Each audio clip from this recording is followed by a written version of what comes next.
दोस्तों आज के इस वीडियो में हम रेलवे के सभी एग्जाम में पूछे गए प्रीवियस ईयर साइंस प्रश्न बताने वाले हैं, इसलिए वीडियो को अंत तक जरूर देखिएगा। तो चलिए यहाँ पर पहला प्रश्न को देख लेते हैं।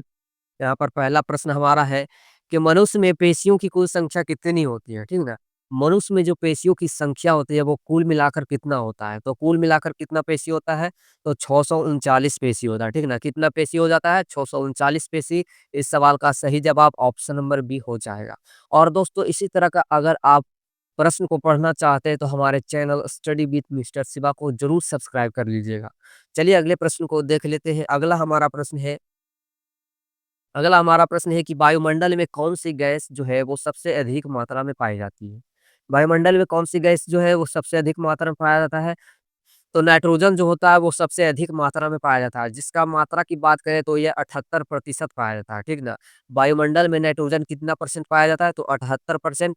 और ऑक्सीजन की बात करें तो यह 21% पाया जाता है, ठीक ना? ऑक्सीजन कितना परसेंट पाया जाता है? तो 21% पाया जाता है। और कार्बन डाइऑक्साइड की बात करें तो वो 0.03% पाया जाता है। और हाइड्रोजन जो है वो जो बचा हुआ है उसमें अदर परसेंट में आ जाएगा। यहाँ पर सबसे अधिक मात्रा की बात कर रहा है तो कौन हो जाएगा? नाइट्रोजन गैस, जो कि 78% पाया जाता है। चलिए अगले प्रश्न को देख लेते हैं। अगला हमारा प्रश्न है किस पदार्थ का उपयोग पेंसिल बनाने में होता है, ठीक ना? किस पदार्थ का जो उपयोग होता है वो पेंसिल बनाने के लिए किया जाता है, तो ग्रेफाइट का, ठीक ना? किसका किया जाता है? ग्रेफाइट का। ऑप्शन नंबर बी होगा इस सवाल का सही जवाब। चलिए अगले प्रश्न को देखते हैं। अगला प्रश्न हमारा है कि मानव शरीर में कितने क्रोमोसोम होते हैं? मानव शरीर में जो क्रोमोसोम होते हैं उसमें कितना होता है? अगर जोड़ा में बात करें तो 23 जोड़ा होता है, लेकिन सिंगल बात करें तो 46 गो होता है, ठीक ना? कितना क्रोमोसोम होता है? तो टोटल 46 क्रोमोसोम होता है। और जोड़ा में बात करेंगे तो 23 जोड़ा होता है, ठीक ना? कितना होता है? 23 जोड़ा।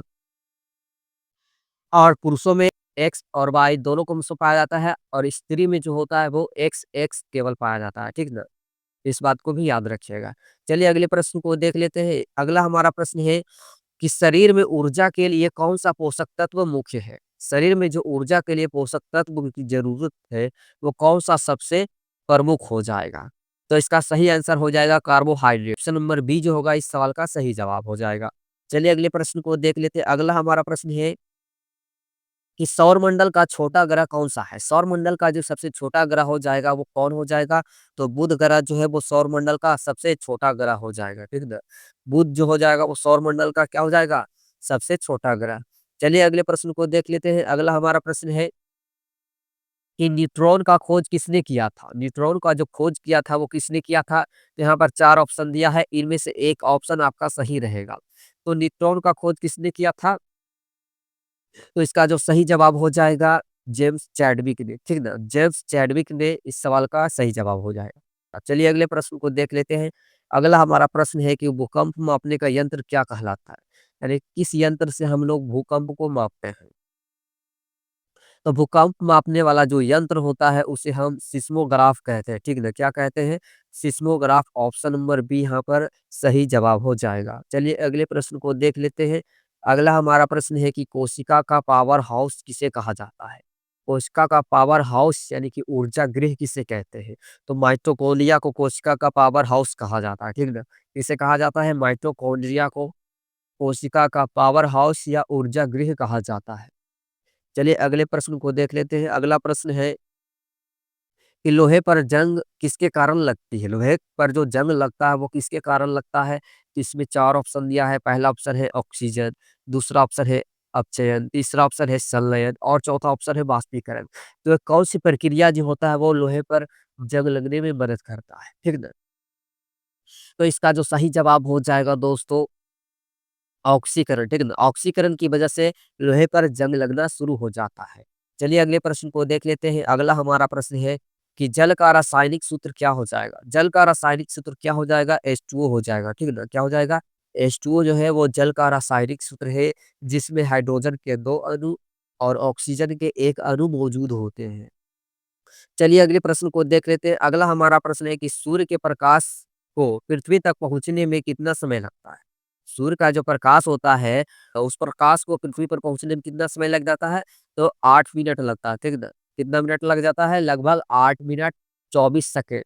पूरा बात करेंगे तो 8 मिनट 24 सेकंड।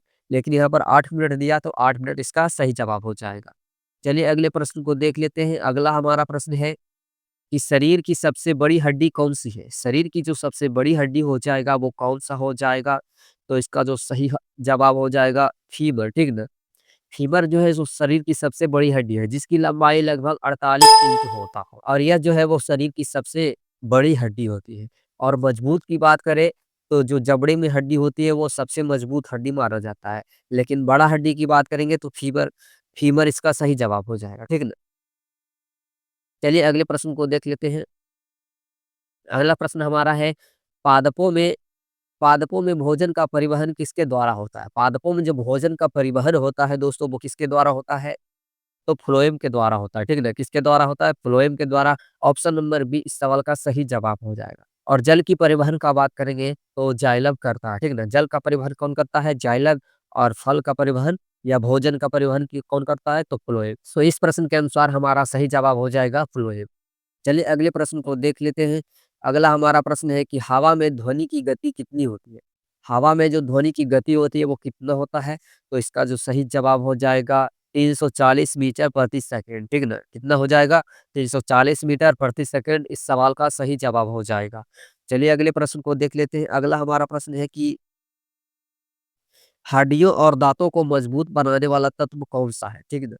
हड्डियों और दाँतों को मजबूत बनाने वाला जो तत्व है वो कौन-सा तत्व हो जाएगा? तो कैल्शियम हो जाएगा। ऑप्शन नंबर बी जो होगा इसका सही जवाब हो जाएगा। चलिए अगले प्रश्न को देख लेते हैं। अगला प्रश्न हमारा है कि सबसे हल्की गैस कौन-सी है? तो सबसे हल्का की बात करेंगे तो हीलियम जो होगा वो सबसे हल्का है और दूसरे नंबर पर हाइड्रोजन आता है, ठीक ना? हाइड्रोजन गैस भी हल्का है लेकिन हीलियम से थोड़ा-सा भारी है। यानी कि हाइड्रोजन से भी हल्का हीलियम होता है। तो इस सवाल के अनुसार हमारा सही जवाब हीलियम हो जाएगा, ठीक है? क्या हो जाएगा? हीलियम। चलिए अगले प्रश्न को देख लेते हैं। अगला प्रश्न हमारा है, बिजली का अच्छा चालक कौन-सा है? बिजली का जो सबसे अच्छा चालक हो जाएगा वो कौन-सा हो जाएगा? ऐसे तो सिल्वर जो होता है वो सबसे अच्छा चालक माना जाता है, लेकिन इस ऑप्शन के अनुसार जो हो जाएगा वो तांबा हो जाएगा, ठीक है ना? क्या हो जाएगा? इस ऑप्शन के अनुसार तांबा जो होगा सबसे अच्छा चालक हो जाएगा।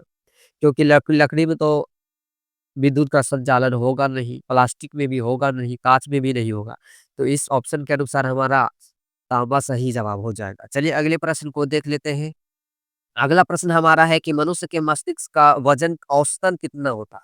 औसतन की बात करेंगे तो लगभग 1.5 केजी हो जाएगा, ठीक ना? कितना हो जाएगा? 1.5 केजी। ऑप्शन नंबर बी इसका सही जवाब हो जाएगा।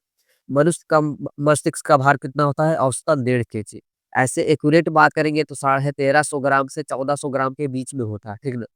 ऐसे इस ऑप्शन के अनुसार हमारा ऑप्शन नंबर बी सही हो जवाब हो जाएगा।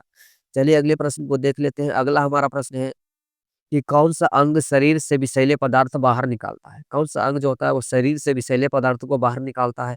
तो कौन-सा अंग हो जाएगा? तो इस सवाल का सही जवाब जो हो जाएगा दोस्तों वो ब्रिक या किडनी, ठीक है ना? इंग्लिश में इसे किडनी कहेंगे, हिंदी में ब्रिक। ऑप्शन नंबर डी जो होगा इसका करेक्ट आंसर हो जाएगा।